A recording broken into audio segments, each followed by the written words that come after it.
In Flanders fields the poppies blow, between the crosses, row, row. The marketplace and in the sky, the lads bravely singing fly, scarce heard amid the cans below. BMW de 1916. Dans le ciel, là, vous avez deux Morane AI. Le Morane AI, c'était un peu le Rafale de 1918. C'est l'avion qui est arrivé un peu tard, au bout de la Première Guerre mondiale, comme avion de chasse et de supériorité aérienne, dirait-on aujourd'hui. Le drôle de bruit que produisent ces Morane AI vient du fait qu'ils sont équipés de moteurs rotatifs. Les avions comme ceux-là, à moteur rotatif, tournent très très bien d'un côté, dans le sens de rotation du gyroscope, et très très mal avions, comme par exemple les profils d'ailes, un certain nombre d'immenses hélices qui brassaient beaucoup d'air, qui alimentaient l'aérodynamique et les gouvernes de ces avions en gros. À la fin de la guerre, on était seulement 15 ans après les premiers vols des frères Wright. Donc on peut se dire que on n'était plus dans les balbutiements, mais on était encore dans les premiers âges. Voilà donc notre tableau qui se met en place avec dans le ciel ce fond de décor à base de Stamp et de Bucker qui, quoique étant des avions bien postérieurs à la Première Guerre mondiale, et si on vous le facture, vous allez voir ce que vous allez sortir. Là, c'est vraiment du grand spectacle.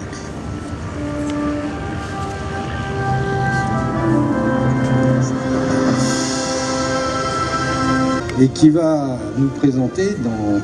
C'est quand? C'est bientôt septembre. En septembre, il va y avoir une pièce. Et si vous n'allez pas la voir, c'est que vous ne méritez pas d'être ici aujourd'hui. Et c'est une pièce qu'il faut aller voir parce qu'elle raconte l'histoire des Wright. D'ailleurs, puisqu'ils sont là, je vais vous présenter les frangins. Il y en a un qui est en Wilbur et l'autre qui est de la pièce, qui vont regarder avec nous ce sublime tableau évoquant la Première Guerre mondiale à base de trésors volants. Je vous présente Wilbur et Orville.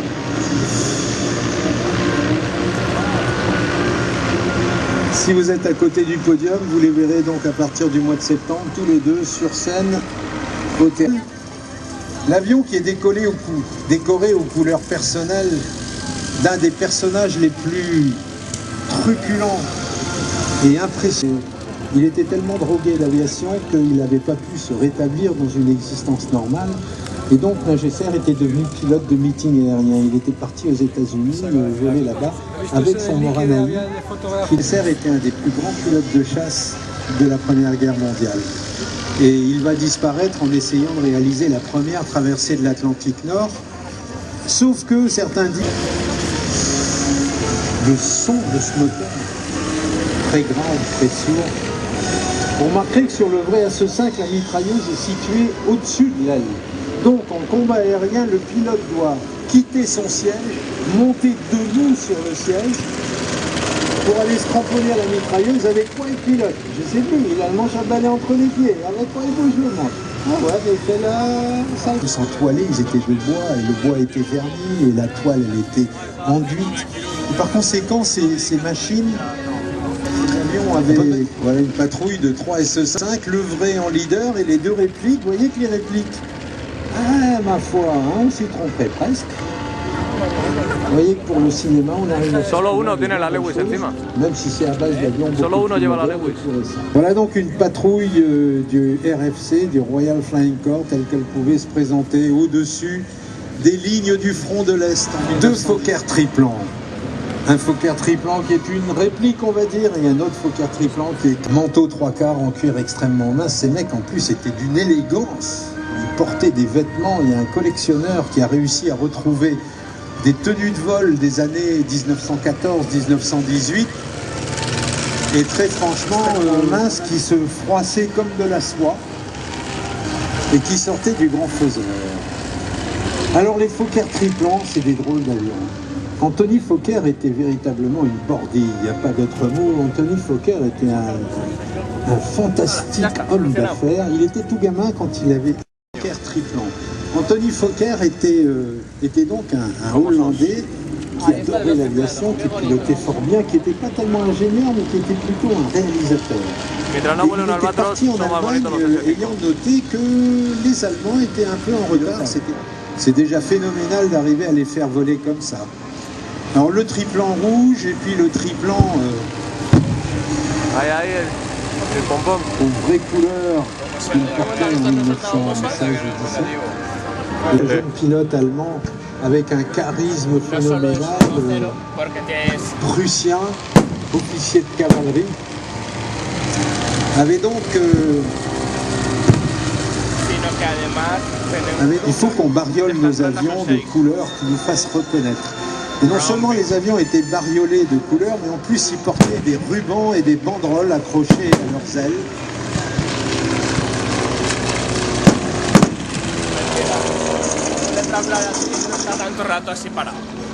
Et donc voilà le début des combats aériens sur les lignes de front de la vie qui le pilote. Et l'avion, il était apparu dans un long dimanche de fiançailles.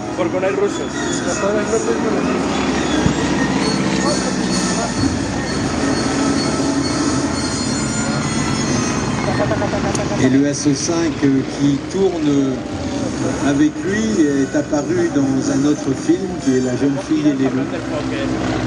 Et donc se développent devant nous des combats aériens qui évoquent ce qu'était le ciel dans les années où j'étais en avion de 14-18.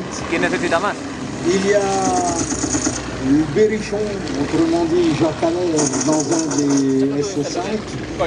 Dans l'autre SE5, il y a Arnaud Granger. Dans le Fokker triplan poursuivi par le Nieuport. Ici, dans le Nieuport, ils sont tellement nombreux.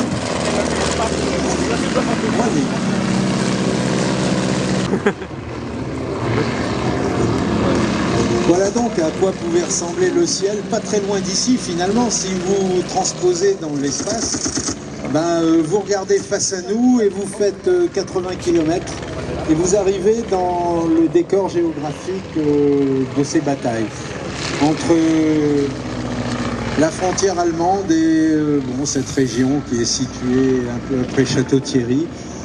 Le ciel, pas tout à fait de tous les jours, parce qu'il y a des jours où il faisait vraiment mauvais et à l'époque quand il faisait mauvais, on volait pas. Le ciel ressemblait à ça. Ça a donc été, c'est ainsi, on réécrit pas l'histoire, on peut en penser ce qu'on en veut, chacun a le droit de penser ce qu'il veut, mais l'histoire elle est écrite. Et c'est très dangereux de vouloir ou bien l'année. Il y avait les frères Farman, il y avait le Brésilien Santos Dumont qui était un personnage sulfureux, un peu scandaleux, qui était l'une des grandes figures du tout Paris, qui faisait des fêtes